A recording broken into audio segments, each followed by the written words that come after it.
నమస్తే మిత్రులారా, నేను మీ శ్రీనివాస్ చౌహాన్ అడ్వకేట్. మిత్రులారా, గ్రామకంఠ భూములు అంటే ఏంటి? గ్రామకంఠ భూములు రిజిస్ట్రేషన్ అవుతాయా?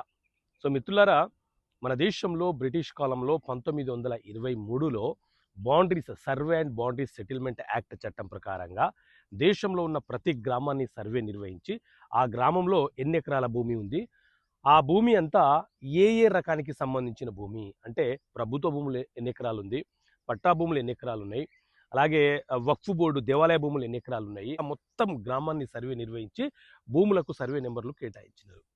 అలాగే గ్రామ ప్రజలు కానీ లేకపోతే ఇతర గ్రామాల నుంచి వచ్చిన వ్యక్తులు కానీ నివసించడానికి ఎలాంటి సర్వే నెంబర్లు కేటాయించకుండా కొంత భూమిని కూడా వదిలివేయడం జరిగింది. ఆ భూమిని గ్రామకంఠ భూమి అని పిలుస్తుంటారు. అంటే గ్రామ ప్రజలు నివసించడం కోసం ప్రభుత్వం వదిలివేసినటువంటి భూమిని గ్రామకంఠ భూములు అని అంటుంటారు. అక్కడ ఎవరైనా స్థిర నివాసం ఏర్పాటు చేసుకొని ఇళ్ల నిర్మాణం చేసుకొని హౌస్ నెంబర్లు ట్యాక్స్ నెంబరు అలాంటి చేయించుకుంటే వాళ్ళు ఆంధ్రప్రదేశ్ హైకోర్టు తీర్పును అనుసరించి జీవో నెంబర్ 361 ప్రభుత్వం విడుదల చేసింది. ఈ జీవో నెంబర్ ప్రకారంగా ఆ ఇండ్లను రిజిస్ట్రేషను హౌస్ నెంబర్ ఆధారంగా ట్యాక్స్ నెంబర్ ఆధారంగా రిజిస్ట్రేషన్ చేసుకునే వెసులుబాటు ఉంటుంది.